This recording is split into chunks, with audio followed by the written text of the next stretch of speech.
Hola Hugo, mi nombre es Adrián Barbarulo, te saludamos acá con todo el equipo de Brisas Primera Edición. ¿Cómo estás?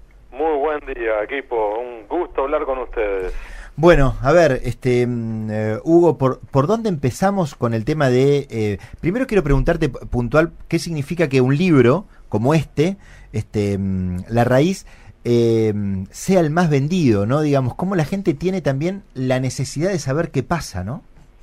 Sí, y la verdad que es algo para mí insólito y sorpresivo, a tal punto, pero yo jugué una apuesta con el número 1 de Planeta en Argentina, de la editorial, porque yo decía que este no era el momento y que no era un libro que en este momento la sociedad quisiera leer.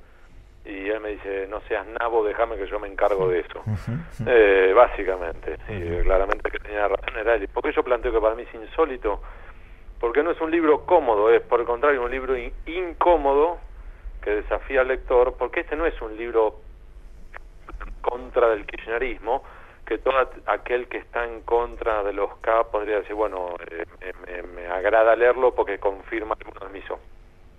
O por el contrario, un libro que sea sobre o contra el gobierno de Cambiemos, entonces todo aquel que no votó a Macri diga qué satisfacción puedo leer. Porque lo que yo aquí expongo en este libro, e invito al lector, a la lectora, es por lo menos una puerta para ingresar a los sótanos, y son unos sótanos que son inconvenientes, incómodos para todos, porque yo ahí, por ejemplo, expongo cómo Macri financió parte de la campaña de Massa para, a su vez, morderle votos a Scioli. Scioli le ofreció financiar parte de la campaña de Stolbizer para comerle votos a Macri, y que unos y otros, en definitiva, abrevaron a su vez de dinero proveído por algunos de los empresarios de Cuadernos de la Corrupción. Con lo cual es un libro incómodo tanto para los kirchneristas como para los votantes de Cambiemos. Y aún así, está primero en ventas, es insólito. Hugo, buenos días. Me gustaría empezar a hablar por nuestra aldea, por Mar del Plata. Hay distintas menciones a Mar del Plata como lugar, a personajes de Mar del Plata, y te quiero preguntar, en lo general, ¿qué significa Mar del Plata para La Raíz y viceversa? Y en lo particular, que me cuentes de un contador marplatense que terminó en un hotel de Tucumán en pijama pidiendo coimas a empresarios. A ver, Mar del Plata es una de esas ciudades que, como Córdoba, Rosario, Mendoza, La Plata, son escalas necesarias para algunas operatorias. En el caso de Mar del Plata en particular, porque tiene por un lado un punto de apoyo muy fuerte como es el puerto. Después otro segundo es por las vivencias propias de todo un equipo de amigos, un grupo de amigos como era el que rodeaba al vicepresidente Amado Boudou. Tercero, porque uno de los grandes operadores valijeros, testaferros, de tanto José López como de otros miembros del círculo íntimo de Julio De Vido, también es marplatense. Es decir que, sin tampoco exponer o llegar a afirmar que Mar del Plata tiene un problema en especial, sí es notable como la ciudad, el nombre de Mar del Plata aparece repetidas veces, más de una vez, sí. Y el contador que termina de enviado por el Ministerio de Planificación pidiendo coimas, ¿qué le puedes contar a aquellos que no se han acercado al libro hasta ahora? Un señor llamado Andrés Galera, es un contador muy alto, que yo creo que muchos recordarán, que por un lado se acercó al kirchnerismo por una cosa tan sencilla como que era, tengo entendido, fanático de Racing, al igual que el entonces presidente Néstor Kirchner, que terminó vinculado tanto a Julio De Vido como a José López, que la vuelta de la vida lo llevó a... ¿Ubican el Luna Park en la ciudad de Buenos Aires? Sí. Una de las esquinas da hacia Puerto Madero, otra de las esquinas da hacia una pequeña plaza que está casi sobre Alem.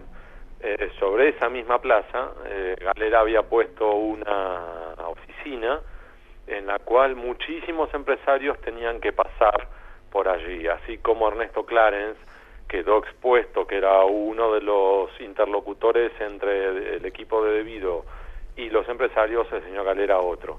No solo en la ciudad de Buenos Aires, sino que además se hizo famoso, y hay testigos, empresarios que por nombre y apellido han declarado esto, es decir, no son empresarios o fuentes off the record, sino que hay empresarios que con nombre y apellido confirmaron cómo se tenían que reunir con el señor Andrés Galera, quien los recibía en una habitación de hotel frente a una plaza, y allí los recibía en pijama mientras que estaba tomando el desayuno, y le tenían que dejar el dinero ahí mismo en la habitación. Te saluda el resto del equipo, Hugo. Buen día. ¿Cómo te va? Alfredo Velosa te saluda, ¿cómo andás? ¿Cómo estamos? Muy bien. Te hago una consulta que tiene que ver, la gente está siguiendo como una novela también lo que va sucediendo día a día con el tema de los cuadernos, ¿no? Hace unos días hicimos una entrevista con el fiscal Federico Delgado y él nos mencionaba que la Argentina, tanto si esta causa avanzaba como si esta causa se estancaba, se estaba jugando una chance de ir por el gran flagelo de la corrupción en serio, ¿no? Como que del resultado de esta pesquisa, la verdad que se ponía en juego algo de un ribete institucional realmente muy importante por las particularidades estas de que hay protagonistas de distintas fuerzas políticas, muchas personas del empresariado que probablemente jamás se imaginaran en una situación así. ¿Vos coincidís con esta apreciación del fiscal Delgado? Sí, yo creo que esta es una oportunidad casi única y hay que ver cómo se dirime. ¿Qué quiero decir con esto? Que hay que ver hasta dónde querrán avanzar los jueces y fiscales. ¿Y por qué hablo en plural? Porque tenemos la tendencia a mirarlo solamente a Bonadío, pero ya tenés luego ramificaciones. Por ejemplo, cuando tenés un señor como Claudio Uberti, el exfuncionario, que no solamente admite que él se encargaba de recaudar sobornos en, por ejemplo, a Techín y a concesionarios viales, sino que también termina hablando sobre el caso Antonini, terminás entonces con el juez del caso Antonini, que también puede avanzar, ¿sí? O sea que acá hay ramificaciones que van a involucrar a muchos jueces y fiscales. Hay que ver hasta dónde querrán avanzar los jueces y fiscales, hasta dónde podrán avanzar jueces y fiscales, y hasta dónde los dejarán avanzar a jueces y a fiscales. ¿Y por qué digo esto? Porque primero hay que ver si después con las apelaciones no termina ocurriendo lo que ocurrió en su momento con la figura de la asociación ilícita, cuando con tal de protegerlo a Carlos Menem, la entonces mayoría automática de la Corte Suprema armó una interpretación de la asociación ilícita que era prácticamente imposible utilizarla en el Código Penal, y que entonces fue una forma de blindarlo. Si ahora vos tenés que también cuando suba esto terminan poniéndole una interpretación restrictiva de tal modo que resulte casi imposible aplicarla a la figura del arrepentido, quedó la señal del sistema de que esto va a seguir siendo pura impunidad, ¿sí? Por un lado. Y por el otro, porque también hay que ver hasta dónde pueden avanzar los jueces y fiscales, Carrán y demás. Ejemplos, ¿te parece? Para bajarlo bien concreto para los oyentes. Primero, si vos tenés que tanto Aldo Rollo como Cirigliano, junto con un par más de empresarios del área de transporte, confirmaron que pagaron sobornos por los subsidios que cobraron en el área de transporte. Opción 1, si sos juez o fiscal, porque bueno, cerremos esta historia acá, a los juicios oral que los condenen, lo condenamos a Rollo, qué bien. Opción 1. Opción 2, decir, bueno, llamemos a los restantes, si ya confesaron 4, llamemos a los restantes 6 del top 10, y como muchachos vengan para acá. A ver, yo tengo acá a Aldo Rollo, que es del tamaño de un elefante, que admitió que no aguantó la presión y tuvo que pagar coimas por los subsidios, y ustedes son más chiquititos y sí aguantaron la presión. ¿Qué significa esto? ¿Ustedes son una águila guerrera y este es un estúpido? ¿O este que grandote me admitió algo que ustedes todavía están callando la boca? Empiecen a hablar, ¿sí? Esta es la primera opción.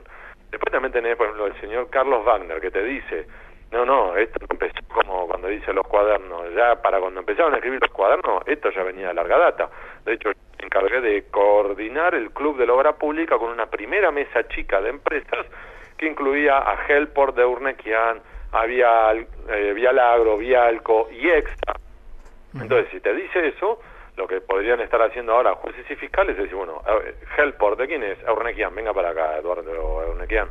¿Y Extra de quién es?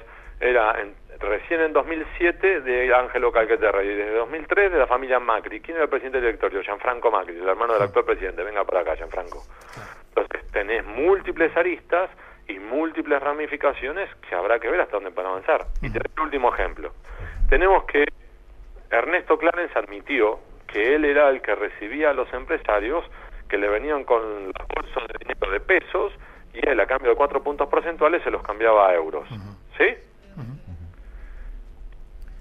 Tenía un banco, Clarence no tenía ningún tipo de provisión propia de euros y no tenía la máquina de hacer billetes de euros. Claro. ¿De dónde la consiguió? Y no estamos hablando de 1.000 euros, estamos hablando de millones de euros todas las semanas. Claro. Entonces, hay algún tipo de banco por detrás de Clarence que proveyó millones de euros. Y les recuerdo a los oyentes que los euros no se consiguen fáciles, no tenés una máquina, tenés que pedir las remesas al Banco Central Europeo, con lo cual acá tenés que tener una espalda con el tamaño suficiente y la espalda suficiente para pedir remesas de euros. Claro. Lo cual, en realidad, ahí también tenés que decir, bueno, para el lado de transporte, va para el lado de construcción, va para el lado de los concesionarios viales, tenés que ir a los bancos. Ahora, Hugo, las particularidades también de esto que vos mencionas, de la trama tan compleja puntual del caso de los cuadernos, que evidentemente es heredera de muchas tramas anteriores también, ¿no? Incorpora actores tan complejos como el empresariado, la clase política, la justicia. ¿Hay un límite? Digo, ¿vos ves un núcleo de empresarios que puedan llegar a quedar afuera? ¿Una parte de la justicia que no ingrese en la sospecha que tiene mucha parte de la población, gran parte de la población sobre la justicia? ¿Hay parte del área política que esté me alegro que afuera? hagas ese punto, porque el libro que se llama La Raíz, La Bajada, es cómo el poder montó un sistema para la corrupción y la impunidad, pero el poder en el sentido amplio, que es justamente este eje que vos planteás. A menudo nosotros tenemos la tentación de decir, bueno, el poder es la política. Claro. No, acá el poder es en el sentido amplio, involucra a políticos, sí, pero también a empresarios, a jueces, a fiscales, a periodistas, a dueños de medios, a policías, a sindicalistas, a gente de la CIDE, ¿sí? Es mucho más amplio. Pero al mismo tiempo, para no caer en generalizaciones, que como toda generalización es injusta, hay infinidad de jueces, fiscales, periodistas, políticos, funcionarios, empresarios, que vos y yo conocemos, que son súper dignos, que se matan laburando, que hacen lo que pueden para además incluso tratar de pagar los impuestos cuando están ahogados financieramente, y esos tipos la están remando. Ahora, en estas historias, por ejemplo, los tribunales federales de Comodoro Pi son 12 jueces federales, que son los jueces federales con competencia y jurisdicción para investigar todos los casos de corrupción que involucren al Poder Ejecutivo Nacional. ¿Sí?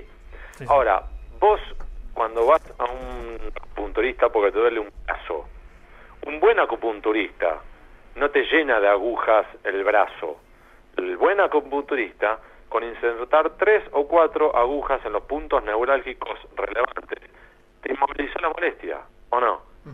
Bueno, vos en Comodoro Pi, bueno, justicia, no necesitas llenar charvides todo el Poder Judicial. Te alcanza con 3 o 4 charvides en los lugares indicados, se termina la molestia.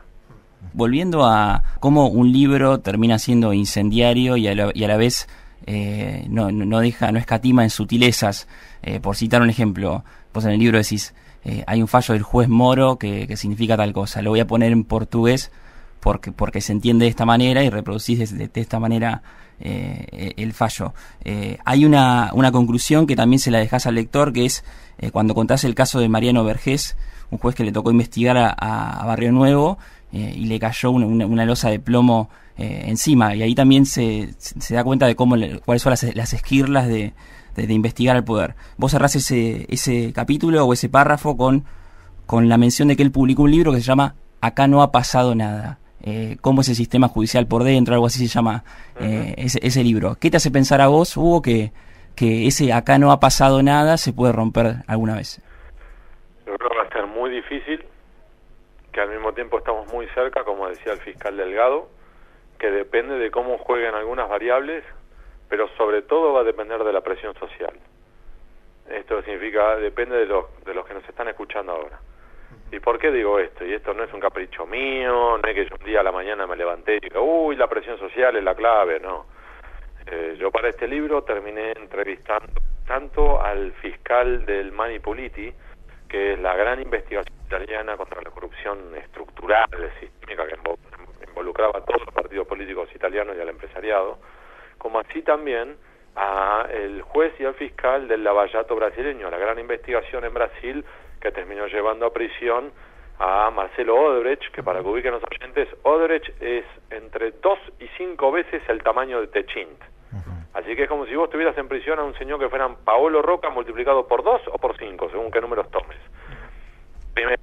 Segundo, sí, lo llevó a prisión a Lula, pero acá tenés el facilismo y el reduccionismo de creer que solamente es una persecución contra Lula. No, han terminado en prisión gobernadores, diputados y senadores de 14, no uno, 14 partidos políticos brasileños. Entonces, en ese sentido, tanto el italiano como los dos brasileños lo que planteaban era, nosotros solo pudimos avanzar en estas investigaciones y que no nos comieran crudo, que no nos destituyeran, y para que quede claro para los oyentes de que no estamos hablando en el aire. Los dos del Mani Pulite italiano los mataron. A uno de un tiro en la nuca, al otro con una bomba abajo del auto. Bien clarito. Antonio Di Pietro se tuvo que ir a vivir a otro país con otra actividad durante unos meses porque lo estaba buscando la mafia para matarlo por encargo de la política.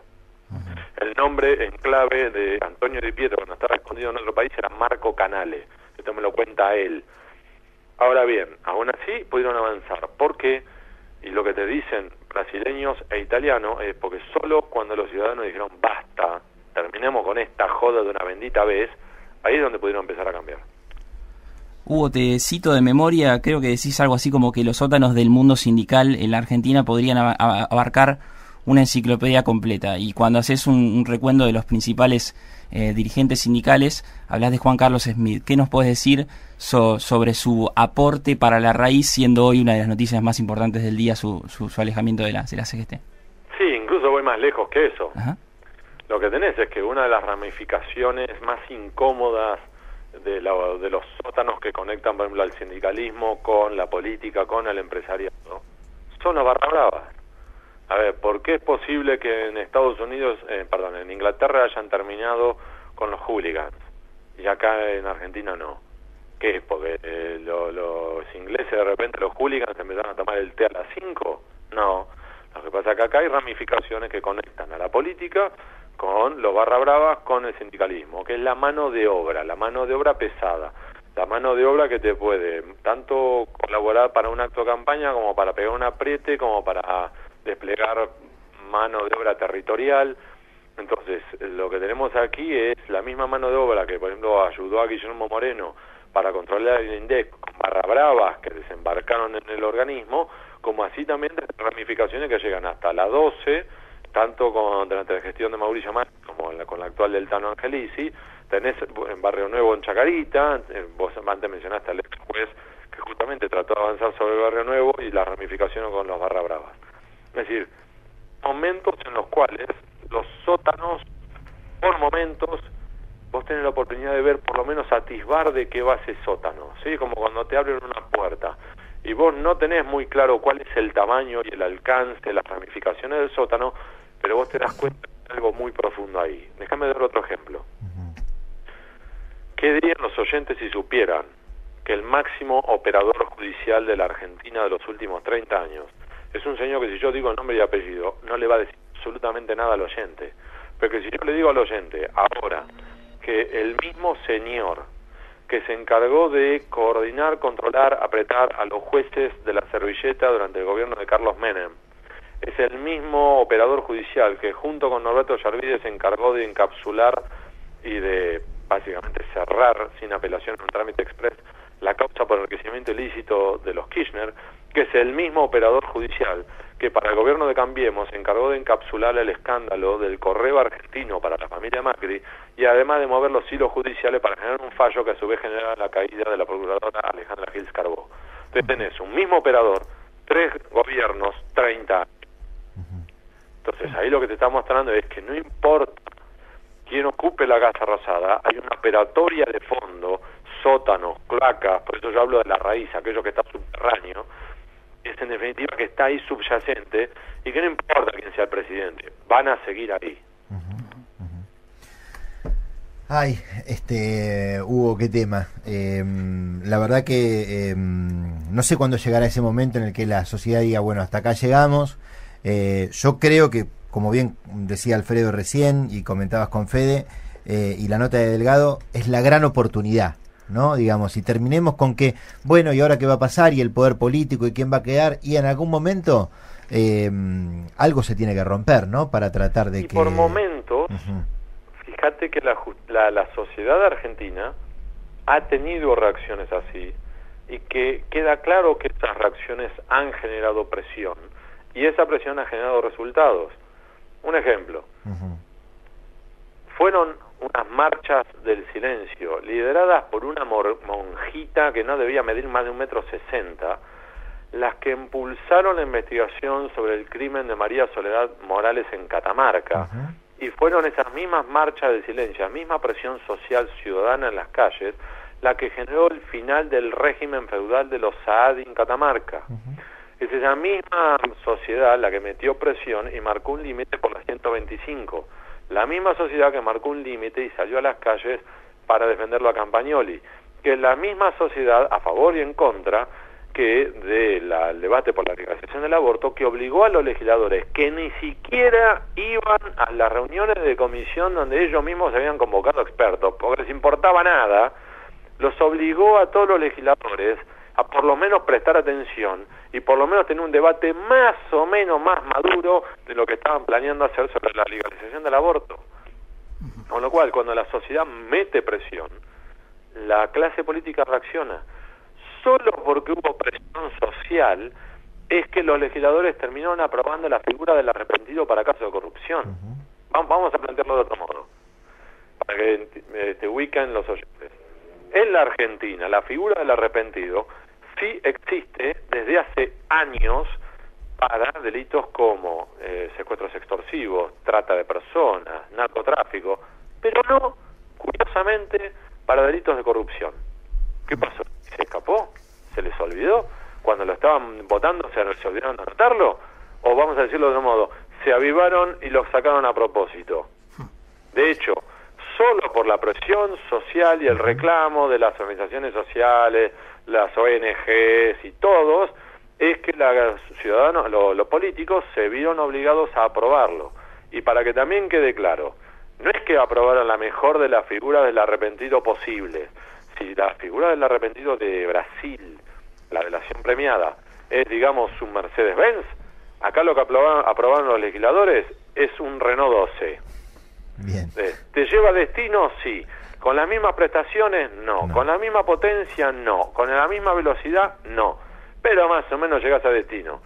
Si con un Renault 12 los fiscales y jueces armaron el despelote que armaron en Cuaderno de la Corrupción, ¿te imaginas si le dabas un Audi TT? El descalabro que te arman. Hugo, te dejamos un abrazo y te agradecemos mucho.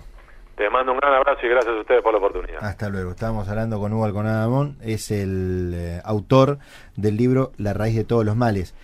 Ha generado una sensación impresionante el libro, Federico. Tremendo, sí, como por supuesto, ustedes se imaginarán que el faro de muchos ejemplos, de muchas cosas que pasan en la Argentina, en el libro de Hugo Alconada Amón, es Brasil, por su investigación en la olla. Marcelo Odebrecht financió 14 partidos políticos en las últimas elecciones en Brasil, entre ellos a los anarquistas, que tenían en su plataforma electoral disolver empresas como Odebrecht. Para que vos veas hasta qué nivel de idiotez llegan estas, o de ciencia ficción llegan estas cosas que cuenta Hugo. La verdad que es un libro que no deja de sorprenderme que sea el más vendido, como decía vos al principio, y que creo que va a envejecer bien. Yo siempre es lo que primero que mido en los libros que tienen que ver con la justicia. Y me parece, Fede, que también puede envejecer bien como manual de laburo, como metodológico, ¿no? En términos periodísticos, que da para otra charla completamente entera, desde cómo se sistematizan datos que, como él menciona, juntó durante 20 años para ponerlos en un número de páginas finito, pero habla de la metodología de laburo, que para los periodistas suele ser como una cosa también muy rica. Bien, dos cuestiones, digo, la producción de Fede en la nota de Hugo Alconada Amón, y ya montón de mensajes que hablan sobre la muy buena nota o sea, el muy buen testimonio que compartimos recién con ustedes a través del autor del libro La raíz de todos los males, Hugo Alconada Amón.